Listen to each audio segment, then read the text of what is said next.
You're listening to TFM. Want to join in the conversation and share your thoughts on this episode? Join the Babel Conference, our listeners' discussion group on Facebook. Just type BABEL into the Facebook search field, and we'll look forward to seeing you there.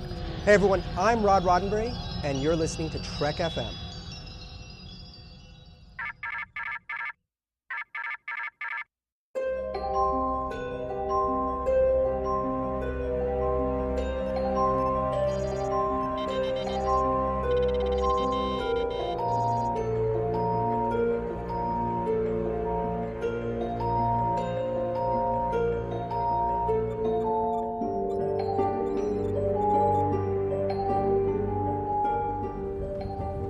Are you taking all these books?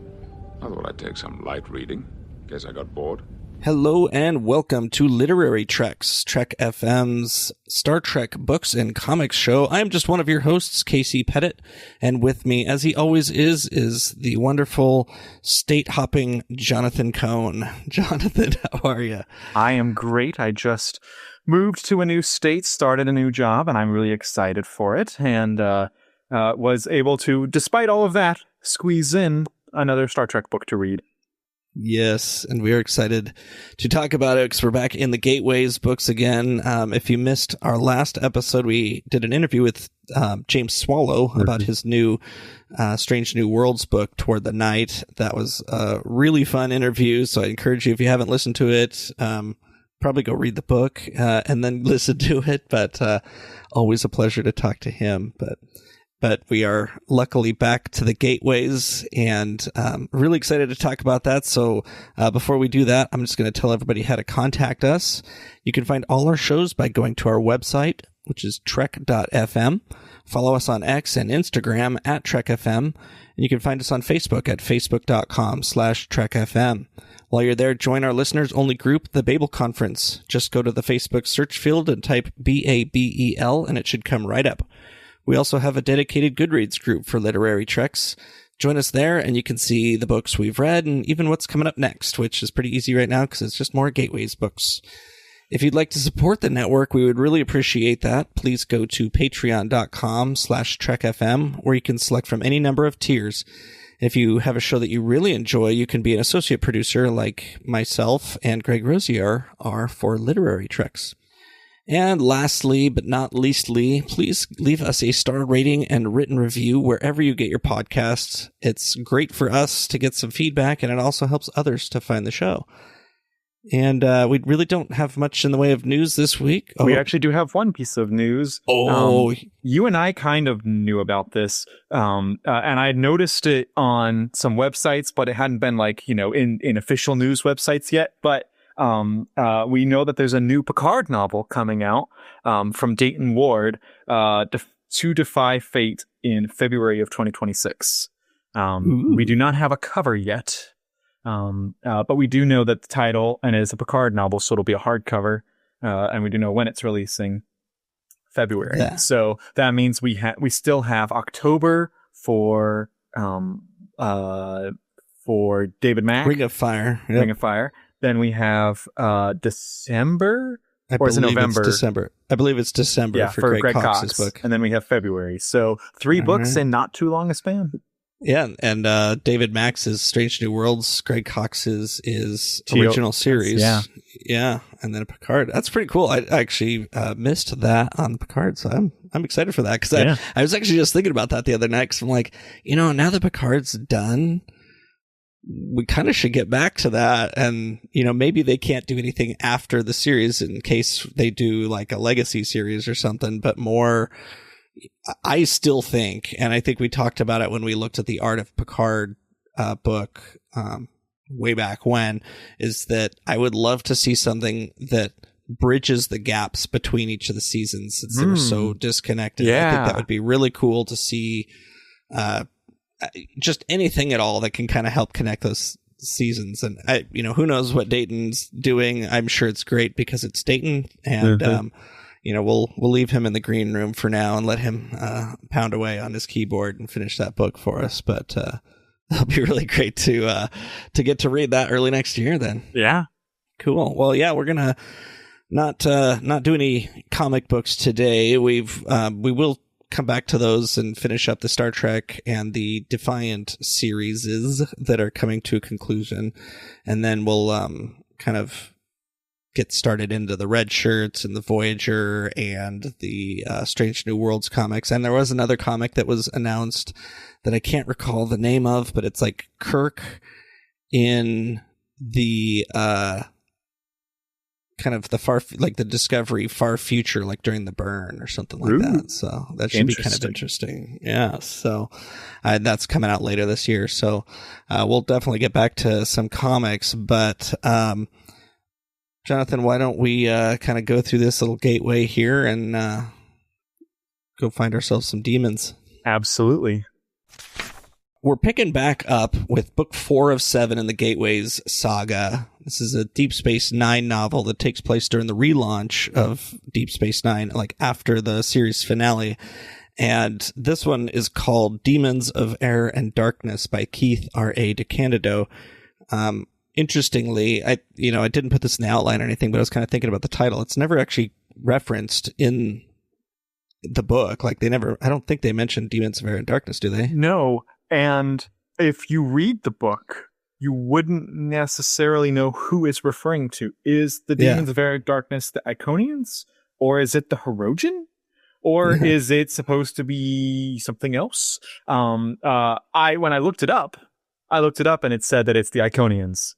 So, okay, it's the Iconians. It is, yeah. And I think, I want to say it was mentioned either in the Next Generation episode, Contagion, where the Iconians are kind of first introduced to us, or it might have been in the Deep Space Nine episode that title escapes me, but like it was mentioned on screen at some point that they were known historically as the Demons of Air and Darkness. So, I mean, that's come up before, but I'm just a little surprised they name a book that and don't actually like reference it ever. Right. Yeah. It was a weird title. But what's even weirder than the title is the cover, because the cover features a Hirogen and an Andorian, and the Hirogens are in the book, but they're not the main focus of the book. And there's 2 Andorians in the book, but neither of them have the main plot line or anything. And so it's just kind of interesting, the choices made with this cover, because really this book, I would say that it's about Vaughn a lot. It's also a lot about Kira Nerys, and then it's also about Europa Nova. So like that type of stuff I would get on the cover, but I think it was because there were Hirogen. They were like, hey, we can do a DS9 book with Hirogen, and people will get excited because that's never happened before. We're mixing the series. Well, I think this was, during the time when there was 2+ books coming out per month. And so I think, with the shows that we're on, this is pre-Enterprise. So we're just in Voyager at this point. Voyager is right at the end. They're right at the end. They're about end of season 6-ish. Yeah. And so anybody who's been watching the shows is going to want to read all these books. They'll know probably who the Hirogen are. So to see a Deep Space Nine, then a Hirogen on the front, of course, you're going to be like, well, now I got to find out what's happening here. And the Andorian on the cover is Shar, who is like one of the new main characters of the DS9 reboot. And I think I can't recall now off the top of my head if he was on the cover of Avatar. I don't believe he was, but he is on one of the Mission Gamma books. But so this would be our first time really, if you're reading the Deep Space Nine relaunch as it's coming out, this will be like the first time you get to see Shar. So I'm kind of wondering if that's why he's on there. But none of the other books. So like this is the first of the Gateways books that's had a person on the cover. All of the other books have had either, landscape or ships. Ships, battles and stuff. And so maybe they were just trying to move away, because it seems like having a planet with something orbiting like the Defiant and, like maybe this tear in space or, like this hole in space where this, pollution's coming through, that would have been kind of a neat cover, I think. But yeah, I don't know. Ironically, we were talking before we started recording. that I had to ask you, hey, like who is the Andorian on the cover? Because to me it looks like a girl, like a 12-year-old girl, and you said no, it's a guy, it's an adult guy, and I'm like, that's interesting with the dreadlocks. That's not what it looks like. I always thought he looked a little like Haley Joel Osment from The Sixth Sense, just painted blue. I can see it. You know what? I can see that. So yes, very young features. The opening chapter of this book I really found exciting because not only did you have the Hirogen going against that ship that is, dumping pollution, which I first thought that's a creative way to like deal with pollution on a planet. Is their perspective is, well, we're just getting it out of our planet area. We're trying to protect our own environment. So in that sense, you're like, you got to give them points. And then they're like, wait a second, they're going to pollute another planet. And when the gateway comes open, they're just like, just dump it. It'll be fine. Yeah. Just dump it. And they actually realize, hey, we can do this long term. But when the Hirogen are attacking, there is a reference to Voyager. A very, very one sentence reference to Voyager from the crew of the ship that's dumping the they're the Malons, right? Yeah, the Malons dumping the stuff. And I had this thought. I was like, wait a second, are we gonna either get some sort of Voyager connection, or will this be the first time that the DS9 crew learns that Voyager is in the Delta Quadrant or something?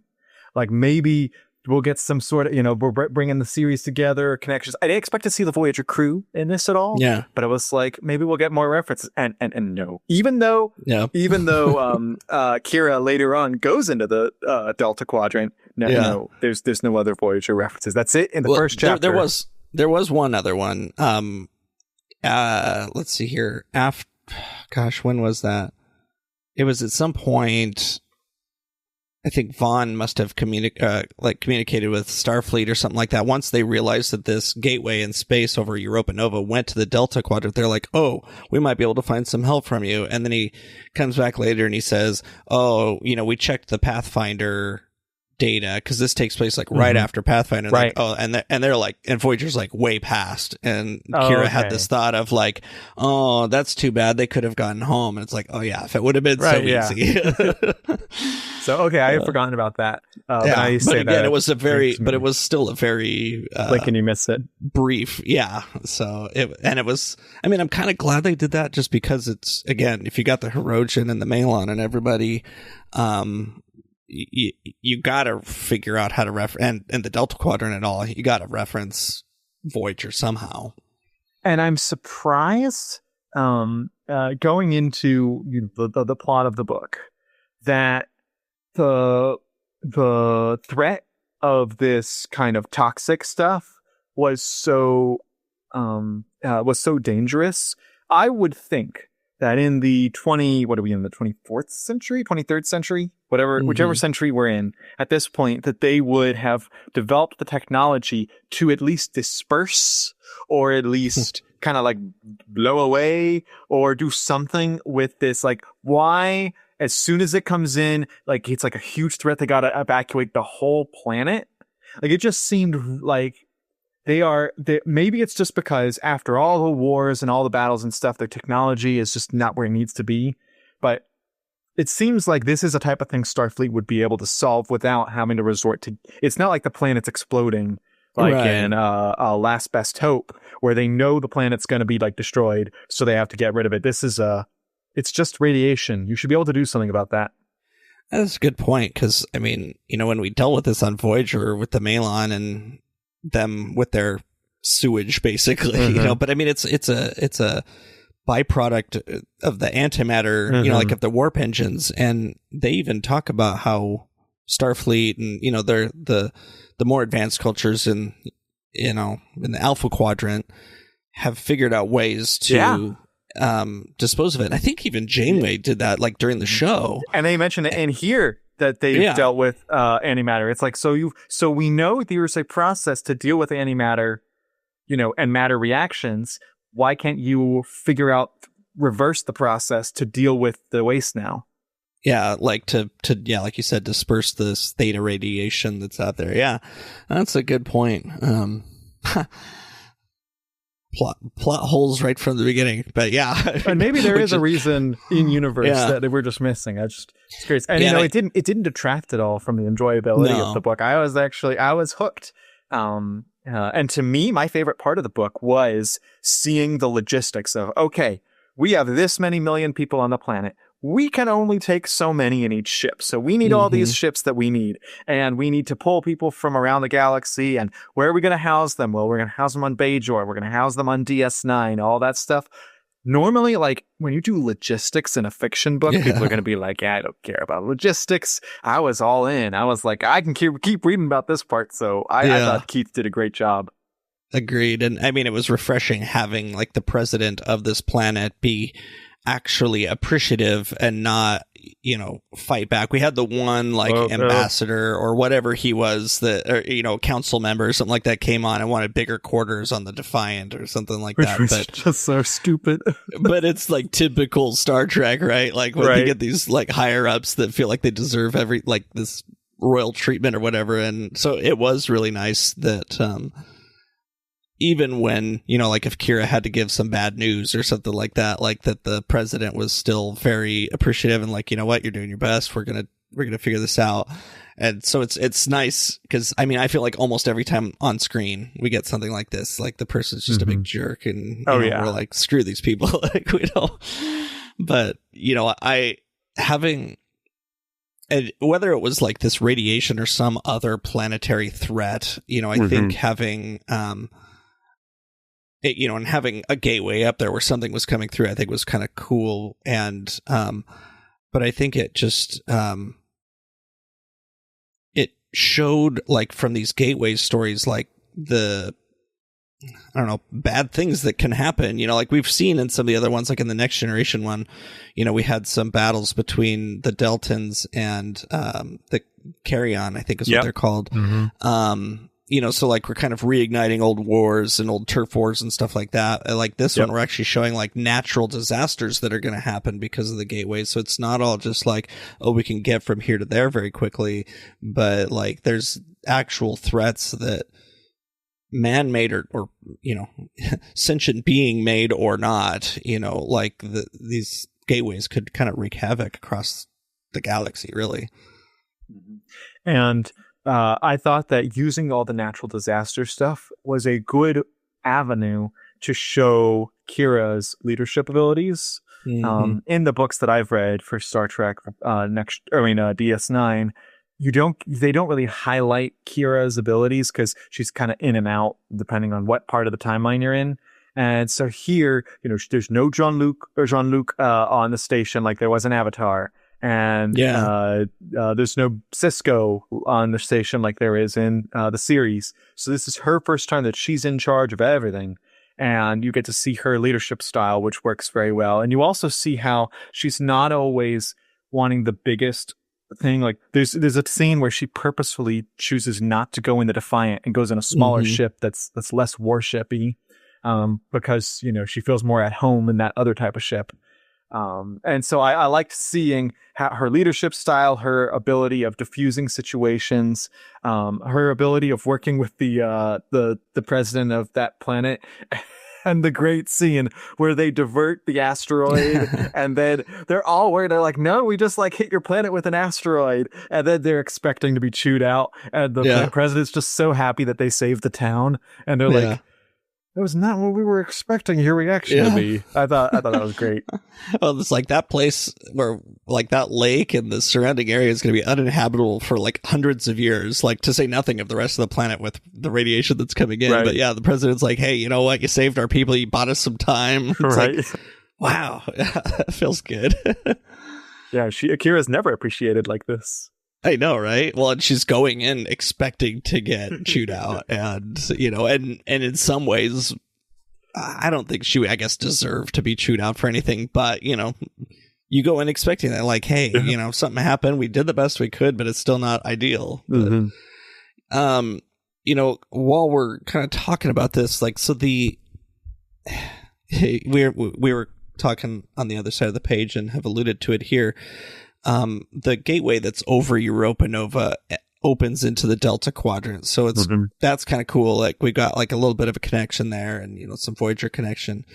This Hirogen is on the cover of the book, but on our outline here, I said the Hirogen quote unquote threat, because interestingly, the Hirogen only become a threat to our story once Kira and Tyranitar go through the gateway to see what's on the other side, to see if they can stop the radiation from coming through. That's when they find this, again, quote unquote threat. For me, it was kind of fun seeing Tyranitar, and I've mentioned this on previous episodes, when we're kind of leading up to this book, like who doesn't want to see Jem'Hadar and a Hirogen fight? I want to say David Mack gave us one in Warpath. He did. I might be mistaken on that. I know like Tyranitar has like that's he battles people in Warpath, but I don't know if he ever fights a Hirogen. And I might be confusing it with this one then, because like that is kind of a like in the battle between them. It was pretty epic. It was pretty epic. So like that's cool, but like that didn't need to be there. No. I mean, yes, they needed some kind of threat on the other side of the gateway to, get Kira to have to be on the planet, but Tyranitar is still alive and can go back, or whatever. But it just, we got some Hirogen in the prologue or in the first chapter or whatever it was, maybe once kind of in the middle of the book, and then some at the end of the book. Yeah. And that's really about all we got. Yeah, we don't get a lot of Hirogen, which is sad because I felt like they were a very underutilized Star Trek villain species. I felt that, and I felt this for years, that I would have loved to have seen, like, assuming they had not stopped the post-Nemesis universe, there were two things I still wanted to see. I wanted to see a crossover series dealing with like the Hirogen, or a crossover series, and my pitch would have been that the Hirogen are fleeing the Delta Quadrant, and they're fleeing into the Alpha Quadrant asking for asylum, and our characters are like, wow, what on earth would make the Hirogen flee? And my pitch would be species 8472, because like what's the one species that like strikes fear in the Borg, would strike fear in the Hirogen or something? It's species 8472, and we never got a big series with them. Yeah. And even with Kirsten's, she would, like 10 or 12 post Nemesis books, none of them have species 8472. And I'm just like, why did we never get them again? So I would love to see more of those two species. So I'm happy we got what we got in this book, but I was just kind of like, it didn't fit the best, but maybe it would have been cool to see made it have the Hirogen also like attacking the planet at the same time. Yeah. And now you have two threats to deal with. You have the physical enemies and the existential threat, because that's actually something that a lot of countries have, is that they have a physical threat that they have that they're fighting with someone on their border or terrorists or whatever.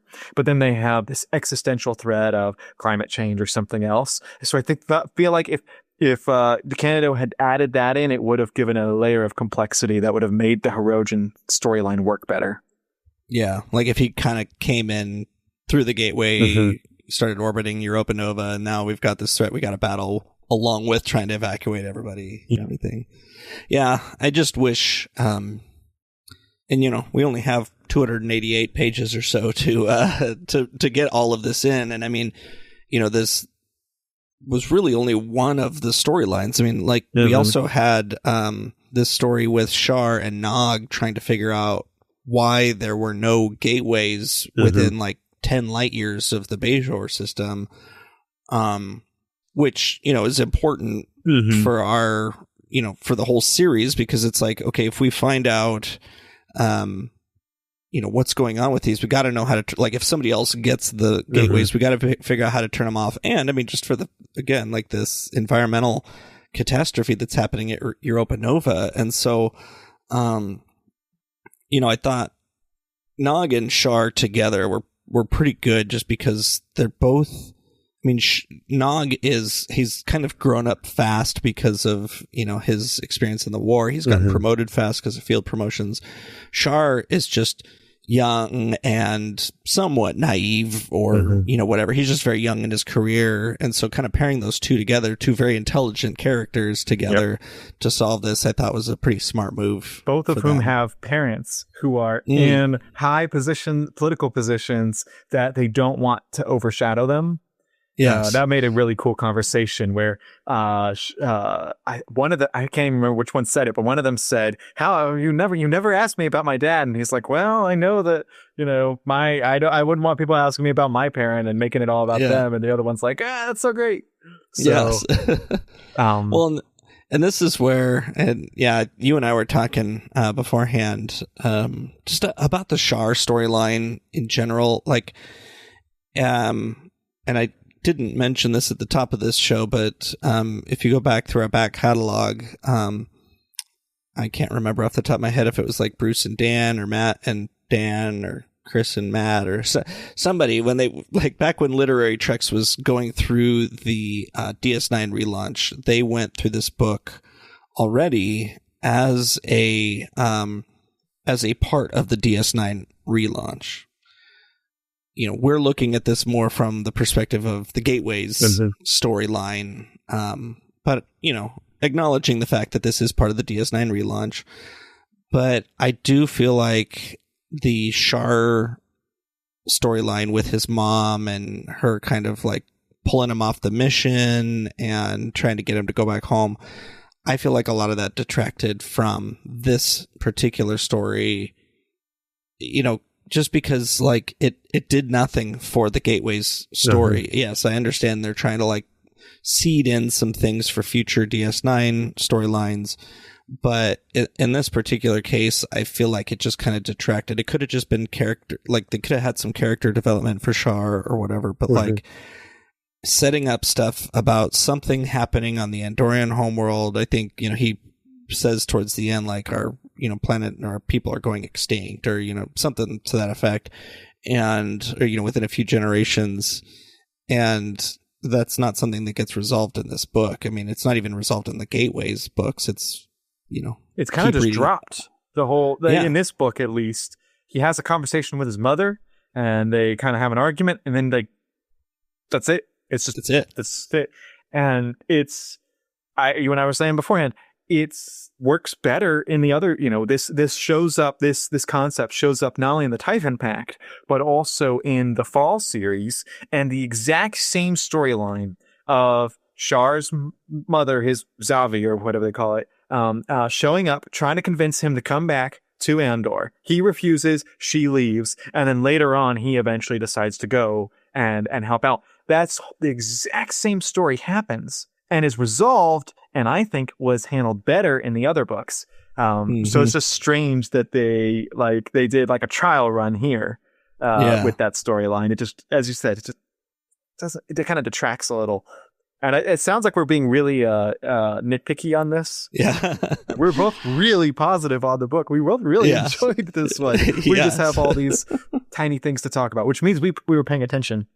Yes. Well, and I mean, this is the struggle too with this particular Deep Space, or this particular entry in the Gateways books, and we haven't gotten to New Frontier yet, but so far in the Gateways series, this is the only book that's got a continuing storyline with the characters outside. Like we've otherwise, I can't remember exactly where this takes place. I think it's like, is this right after Insurrection? It's after Insurrection, but before Nemesis. So they couldn't do too much with Next Gen because they still hadn't resolved all that. Yeah, and I'd even argue that the Challenger book that we read, which we weren't too keen on, but that one, you could tell me, I don't think you needed necessarily to read all the New Earth books to get what was going on in the Challenger book. I mean, it was kind of confusing probably, but like not, I don't know, like. It wasn't necessarily confusing. It just wasn't good. Yeah, it was. They should have stopped while they were ahead. Yeah. But yeah, so I mean, I understand what they were doing with Shar in this book, and there was other things that they could have done too. In fact, we actually got introduced to new characters that will continue to appear in Deep Space Nine books. So like Trier or whatever her name is, like the Orion. I forgot that this is where she came from. For some reason, I was thinking that she came from the Mission Gamma books, but then also Gul Macet, who we were introduced to, was like one of the first Cardassians that we were introduced to, like back in Next Generation. And I will say I loved how they handle that, because it was played by Marco Limo, who played Gul Dukat in the show. And so the fact that they were all like, oh my gosh, he looks exactly the same, he sounds exactly the same, oh wait, but this one has whiskers, or what, like mustache or whatever, and like played it off like, oh, he's my cousin, please don't hold it against me, or whatever. And like, I'm actually trying to do good. And even as a reader, I'm like, I don't know if I trust this guy or not, but I really appreciated how he handled Macet, and I thought that was a pretty fun addition to the Deep Space Nine canon. I'm really conflicted because the introduction of his character is that, oh, this Cardassian ship shows up, and she says Gul Dukat, and it cuts. That's the end of the chapter. And then I don't think it's the next chapter, but the next time you see them, it's like the first line is, oh, I'm not actually Gul Dukat, I'm his cousin Gul Macet.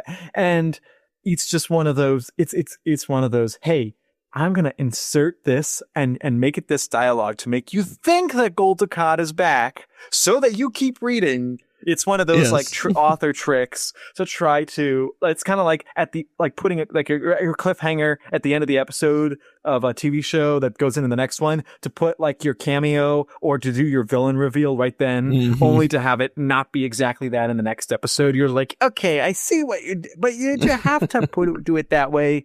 That's how I felt here. I was like, did you have to cut it there? You are trying to bait the audience. I'm not blaming you. I'm just saying you're baiting the audience by cutting the chapter there. Right. Yeah. I mean, it's kind of one of those like, turn the page, keep reading, you'll see what happens. But I did like Gul Macet, and he's immediately like, he knows the reputation that Gul Dukat has, and he's like, nah, I am not going to be blamed for all this. I'm not going through this every time. So he's like, please just treat me as an individual. Yeah. But what's funny is, like, I don't remember him much from the Next Generation episode where Macet shows up. I know he's kind of antagonistic, but not obviously like Dukat. But it is, even for me as a reader, hard in this book to really fully trust him. Like, what's his motive? He says he's just here to help make amends for, what happened during the occupation and the Dominion War and all this stuff. But it does make you gotta kind of question. It's a Cardassian. We've been trained to not like them. Yep. But we've talked about, some of these different plot lines. We haven't even gotten to my favorite one yet. Yeah. Which was Quark. I don't know how, but in the DS9 relaunch, Quark has become my favorite character. And it's so weird because he shouldn't, but it's just, he's so slimy, and he just gets these DS9 relaunch sliders, like in Avatar, in Mission Gamma, in this book. He's just been given all of the best scenes and some of the best lines. And they have the reveal of who is actually with him. And I should have known because I've read the next books, so I know where their dynamic goes. But it was a complete shock to me reading it, which means he did a good job. Yeah. Although he kind of baits us a little bit because he says, why would I bring this Orion girl with me? Oh, and he thinks something sexual, and he's like, oh, that's why. And that's not actually, if we're actually in the head of Quark, that's not what he's thinking at that moment. It's I brought Ro Laren because she's going to protect me. But you can't reveal that in like his first chapter. You have to wait. It is hard when they do something like that, like especially when it's because I feel like they've done this before in other books where there's a character in disguise and there's really no hints along the way of who it is. And then all of a sudden, because I mean, she was described as like a blonde Dabo girl or whatever, and he even describes it as like, well, my best one, Lita, moved away. And so like, I've, I had to bring this one. And, and it's funny because I have read this book before a long time ago. I did not remember it was Ro until about like I did remember it before the reveal, but it was like right before the reveal because I got, like halfway through the book or whenever it is that they do it, and I thought, where's Ro in all of this? Because I forgot that she wasn't yet like the captain of the station or anything, and I was like, yeah, but she's there, and she's like chief of security, and so then I was like, oh, wait a minute, is she undercover? And then like we get the big reveal, which was a lot of fun. I really enjoyed all of that, and I really enjoyed where he gets in with the Orions and he finds out who they're negotiating with, although he actually kind of knew, but they find out, and then his cousin's there, and they explain his cousin and the backstabbing. He's like, oh no, you guys are about to kill me. And then they get really close to killing him, and he's like, Ro, you're gonna wait any longer? You could have cut it. You had a few more seconds. You could have waited. Yeah, well, and even like the tassels that she was wearing, like that at the beginning, Quark mentioned like how those seemed a bit unnecessary for her outfit, but those were like her weapons, like disguised, and so it was kind of a Chekhov's gun kind of situation. Mm-hmm. If this was the show, like if they were writing this as an episode, they would have flipped this, where we would have seen the scene on the station. Of them talking and realizing that they need her to go undercover. And so the whole time you'd know she was undercover, because in the show, there's if they were to shoot the show the way that this book is written, you would know it was Ro, because, just makeup and hair, you're going to know it's the same actress, unless they try to do like Mission Impossible style, like I was just thinking that, which they're not going to do. Because why would they need to? Like the Orions don't know who she is. And kind of.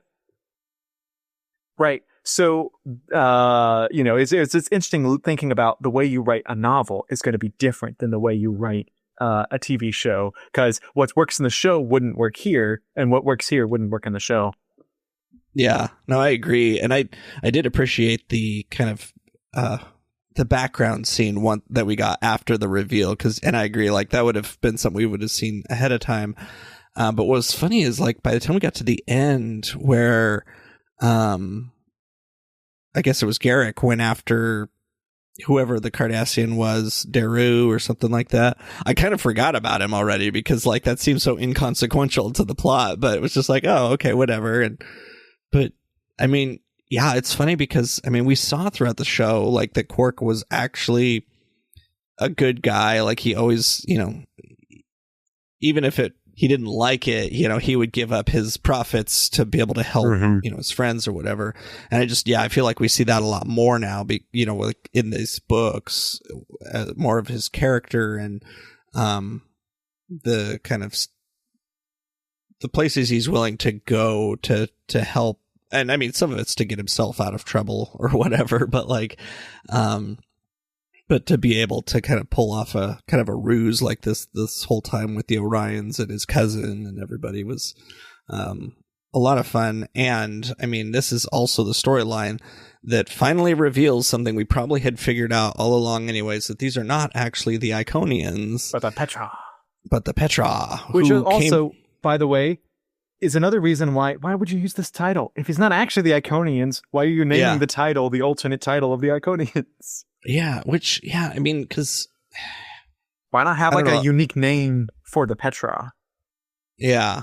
And I mean, well, and maybe we're going to get some reveal later that the actual demons of air and darkness have been the Petra all along and not the Iconians or something like that. Maybe. Some of the legends have gotten a little mixed up or something. I don't know. But, and, like we get the reveal pretty much at the beginning of this book that, I mean, they at least hinted that these were not the Iconians because, we get some inside baseball with them, like, trying to figure out the gateways. And then even once the gateways get shut down and they're not sure what happened, like, okay, it's like, okay, we're really sure now that these are not. So once it's revealed it's the Petra, I'm sure for anybody listening, like, in Starfleet, they're going to be like, okay, the Petra, who's that? And I mean, even like Ro and Quark and, when they're getting away and they hear this, so that they're called the Petra, they're just like, okay, so it's not the Iconians. Got it. And, we're like, oh, we remember them, though. I think it was from Chainmail, from the Challenger book. No, or it's was from it, the first book. Was it from the first one? Okay. Mm-hmm. I remember that. Because I remember I was reading this and I was like, yay! And also I had this exact same moment when I'm reading the third book, which was the first book finally is relevant. Yes. Yeah. Well, and we even get a shout out to the first book here, I think, during their big meeting. During the beginning. Yeah, when Scotty came in. Okay, is it the same big meeting from the third book? Because I didn't pull them out to compare, but the dialogue seemed different. Well, that's a good question, because I think we're going to see this same conversation again when we get to the New Frontier book. But I thought that was a fun way to tie everything together, because I remember in the Next Generation book, and Picard sees Kira and Vaughn. He kind of is thinking to himself about Vaughn, but probably the events of Avatar and everything, and some of the side conversations that we get to hear a little bit of in the Next Generation book, we get a little bit more of, or different views of here. And then, at the end of the conversation we hear in this one, we hear, "I love you." And it turned out it was Captain Shelby from New Frontier saying that to Captain Calhoun, which I think we're going to get that entire conversation in the New Frontier book. So I thought that was just a fun way to do that, to really, because this is the first time, in all of these crossover books that we've gotten this. I think before this we had, the Section 31, those 4 books, and we had the Invasion and the Day of Honor, and I feel like there might have been another one or two, but this is the first one, first saga crossover kind of books that we've actually gotten effectively the same scene, just from a different perspective. So I thought that was a really fun way to do it. And I'd be curious to copy or to compare the dialogue to see how closely they matched. I even noticed, when Vaughn steps aside to go make some, calls, it's there's stuff happening in the background that we probably already heard before. So we didn't need that again. The scene certainly was the same, and it's the same meeting. It's just that when I was reading it, I was what Admiral Ross says and what Picard says seems like it was a different interpretation, and maybe they're like, guys, don't think too hard about it. It's just different authors writing the same scene. Don't. Because they I know for Star Wars they would do this, where they when they did the Tales from the Bounty Hunters book, that's 4 or 5 novellas. Each novella tells the bounty hunter scene in Empire, but the bounty hunters, we don't need their scum, from a different perspective. But because it's a movie that they're basing it off of, they all have the exact same dialogue because they're all building off of something. So it's just interesting. Star Trek's trying that, but instead of having a movie, they're just the authors working off this together.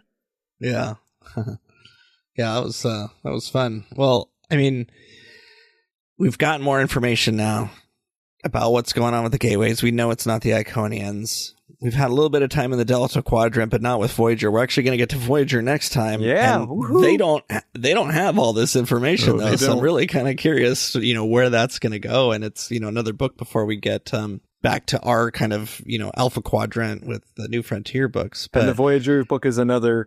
Voyager has an opportunity to get out. No. Nope. Of course not. Of course not.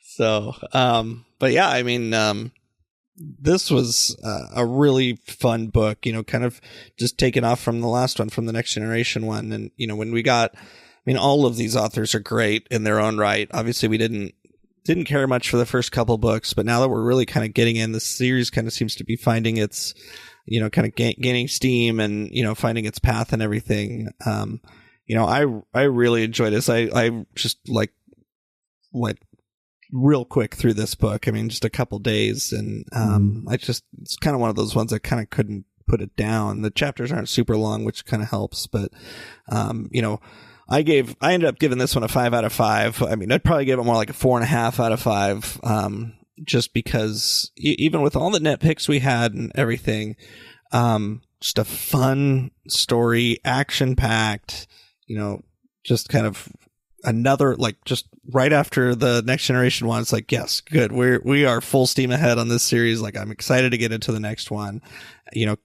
Keith R.A. DeCandido did his job. He understood the assignment, he went with it. And so, yeah, I think this was as part of the Gateways books, just a fantastic one. What were your thoughts on that? I really enjoyed it as well. I was not quite that high on it. I gave it out of 5. I think I just gave it like a 4. I usually on my Goodreads and Facebook and stuff, I rate things out of 10. So I gave it a 7.5 out of 10, which is about the same, about a 4 out of 5. But I still think for this series, the previous book is still the standard bearer in quality.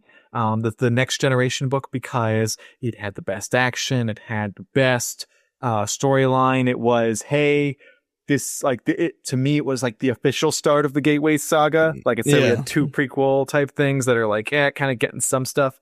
Hey, it's actually happening now.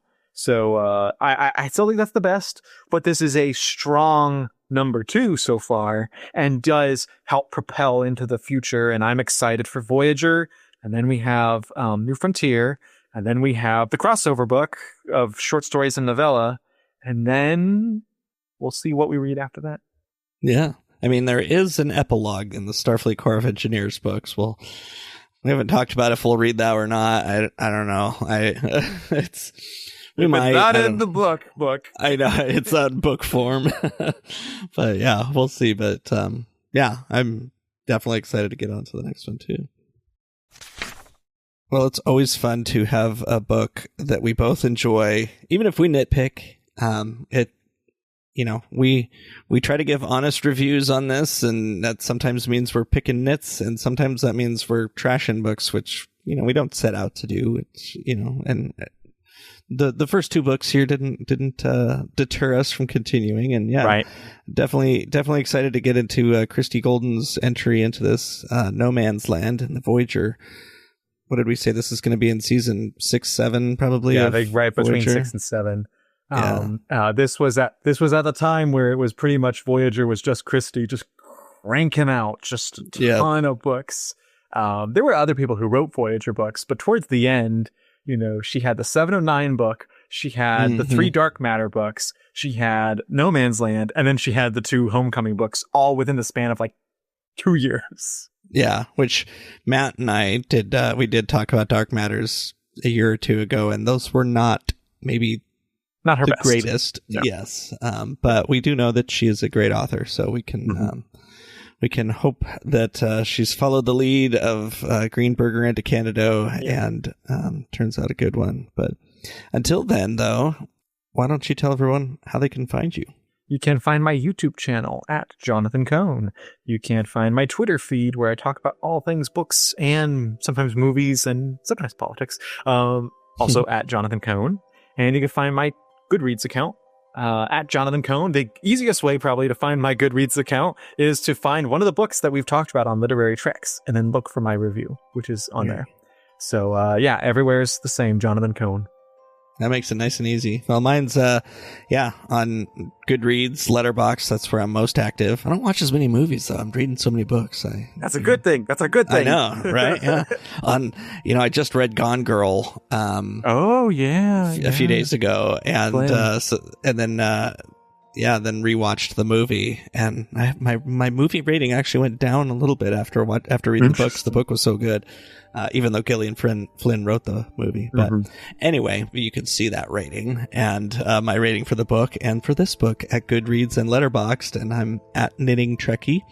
And then I'm also on Facebook, lurking around at the Babel Conference and sometimes in some of the other Star Trek book channels and threads and whatever in Facebook. So find me there. But that's it for today. And I want to just say thanks for everyone for listening. And until next time, live long and read on. What do you call that, light reading?